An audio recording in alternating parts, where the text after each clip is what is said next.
नमस्कार दोस्तों, मैं हूं रवि कुमार और आप देख रहे हैं रेलवे डिपार्टमेंटल यूट्यूब चैनल। पिछले वीडियो में हम लोग 375 तक के क्वेश्चन को देख चुके थे। आज हम लोग उसके आगे के प्रश्न को देखेंगे।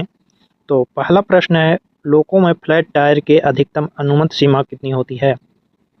तो लोको में फ्लैट टायर की अनुमत सीमा 50 mm होती है। अगला प्रश्न है, कोच में फ्लैट टायर अनुमत सीमा से अधिक होने पर ट्रेन की अधिकतम गति कितनी होगी? तो कोच में फ्लैट टायर अनुमत सीमा से अधिक होने पर उसकी गति 20 किलोमीटर प्रति घंटा होगी। अगला प्रश्न है, वैगन में फ्लैट टायर अनुमत सीमा से अधिक होने पर ट्रेन की अधिकतम गति कितनी होगी? तो वैगन में फ्लैट टायर की अनुमत सीमा से अधिक होने पर उसकी गति 20 किलोमीटर प्रति घंटा होगी। अगला प्रश्न है, डिब्बे में फ्लैट टायर की पहचान कैसे होती है? तो डिब्बे में फ्लैट टायर की पहचान हैमरिंग साउंड से होती है कि कितना आवाज़ आ रहा है। ज़्यादा आवाज़ आता है तो वो समझिए कि फ्लैट टायर है। तो इसका बी आंसर सही है। अगला प्रश्न है, डिब्बे में हॉट एक्सेल की पहचान कैसे होती है? तो हॉट एक्सेल की पहचान एक्सेल बॉक्स गर्म एवं लाल होने पर और पहिया घसीटने पर होती है। तो इसका आंसर डी होगा। अगला प्रश्न है, डिब्बे में ब्रेक बाइंडिंग की पहचान कैसे होती है? तो ब्रेक बाइंडिंग की पहचान पहिया घसीटने से होती है। तो इसका सही आंसर है सी। अगला प्रश्न है, 59+1 बॉक्सन वैगन के ट्रेन में 3 वैगन के डीवी आइसोलेट होने पर ब्रेक पावर प्रतिशत कितना होगा? तो 3 वैगन के डीवी आइसोलेट होने पर ब्रेक पावर प्रतिशत 95% बचेगा। अगला प्रश्न है, डिब्बे में फ्लैट टायर किससे मापते हैं? तो डिब्बे में फ्लैट टायर कागज पट्टी से और स्टील स्केल से मापते हैं। तो इसका सही उत्तर होगा डी। अगला प्रश्न है, एक बीएलसी यूनिट में कितने बीएलसी ए वैगन होते हैं? तो बीएलसी यूनिट में ए वैगन 2 होता है और 3 बी होते हैं। तो इसका सही उत्तर होगा ए। अगला प्रश्न है, एक बीएलसी यूनिट में कितने बीएलसी बी वैगन होते हैं? तो बी वैगन 3 होता है और ए वैगन 2 होते हैं। अगला प्रश्न है, एक बीएलसी कंटेनर रेक में कितने बीएलसी यूनिट होते हैं? तो एक बीएलसी कंटेनर रेक में 9 बीएलसी यूनिट होते हैं। अगला प्रश्न है, एलएचबी कोच की बफर से बफर तक लंबाई कितनी होती है? तो एलएचबी कोच की लंबाई 24 मीटर होती है। अगला प्रश्न है, सी क्लास ओडिसी की रात के समय घुमाव पर अधिकतम गति कितनी होगी? तो रात के समय सी क्लास ओडिसी को नहीं चलाया जाएगा और ए बी को सिर्फ रात और दिन दोनों में चलाया जाता है और सी क्लास ओडिसी को सिर्फ दिन में चलाया जाता है। तो इसका सही उत्तर होगा सी।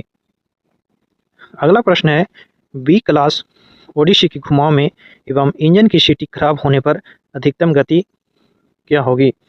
तो अधिकतम गति 25 किलोमीटर प्रति घंटा होगी। अगला प्रश्न है, फुट प्लेट निरीक्षण के दौरान इंजन में अधिकतम व्यक्तियों की संख्या कितनी होगी? तो फुट प्लेट निरीक्षण के दौरान इंजन में अधिकतम 3 व्यक्ति हो सकते हैं। अगला प्रश्न है, मालगाड़ी के ब्रेक यान में गार्ड सहित अधिकृत व्यक्तियों की संख्या कितनी होनी चाहिए? तो मालगाड़ी के ब्रेक में अधिकृत 5 व्यक्तियों की संख्या होनी चाहिए। अगला प्रश्न है, आपातकाल में सवारी गाड़ी के एसएलआर में गार्ड के अतिरिक्त अधिकृत व्यक्तियों की संख्या कितनी होनी चाहिए? तो एसएलआर में कुल 3 व्यक्तियों अधिकतर हो सकते हैं। अगला प्रश्न है, एक हरी लाइन पर पुशिंग बैक के दौरान लोको पायलट द्वारा अपनी गाड़ी को किस सिग्नल के पहले खड़ा करेगा? तो पुशिंग बैक के दौरान लोको पायलट 72 रोक सिग्नल आगे खड़ा करेगा। अगला प्रश्न है, दोहरी लाइन पर पुशिंग बैक के दौरान लोको पायलट अपनी गाड़ी को किस सिग्नल के पहले खड़ा करेगा? तो दोहरी लाइन पर दोनों लाइनों से संबंधित रोक सिग्नल जो पहले पड़े वहां पर खड़ा करेगा। अगला प्रश्न है, इंटरलॉक स्टेशन पर स्टेशन संचालन नियम वरिष्ठ मंडल परिचालन प्रबंधक तथा किसके द्वारा संयुक्त हस्ताक्षर द्वारा जारी किया जाएगा? तो सीनियर डीएम तथा सीनियर डीएसटी के द्वारा संयुक्त हस्ताक्षर से जारी किया जाता है। तो इसका डी आंसर सही है, वरिष्ठ मंडल सिग्नल एवं दूरसंचार इंजीनियर।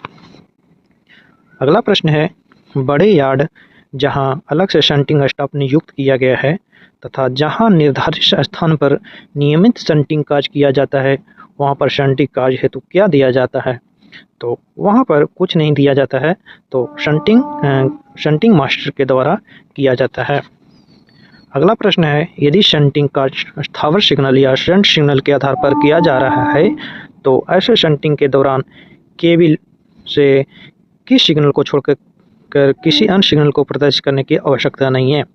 तो लाल सिग्नल को छोड़ करके किसी भी सिग्नल को प्रदर्शित करने की आवश्यकता नहीं है। अगला प्रश्न है, सुपरवाइजरी स्टेशन मास्टर द्वारा केबिन या signal, cable crossing gate, weighing machine, station yard में खड़े वाहन इत्यादि का निरीक्षण कम से कम कितने दिन में एक बार अवश्य किया जाएगा? तो इसका सही उत्तर है प्रतिदिन किया जाएगा। अगला प्रश्न है, बड़े स्टेशन या यार्ड जहां प्रतिदिन निरीक्षण संभव ना हो, या रोड साइड स्टेशन जहां सुपरवाइजरी स्टेशन मास्टर अलग से ना हो, वहां स्टेशन मास्टर या यार्ड मास्टर द्वारा निरीक्षण कम से कम कितने दिन में एक बार अवश्य किया जाएगा? तो वहाँ सप्ताह में एक बार अवश्य किया जाएगा। अगला प्रश्न है, शंटिंग के दौरान शंट सिग्नल को ऑन में पार करने के लिए कौन सा अधिकार पत्र दिया जाएगा? तो शंटिंग के दौरान शंट सिग्नल को ऑन में पार करने के लिए T806 दिया जाता है, या शंटिंग करने के लिए भी T806 दिया जाता है। कोई अलग से अधिकार पत्र नहीं दिया जाता है।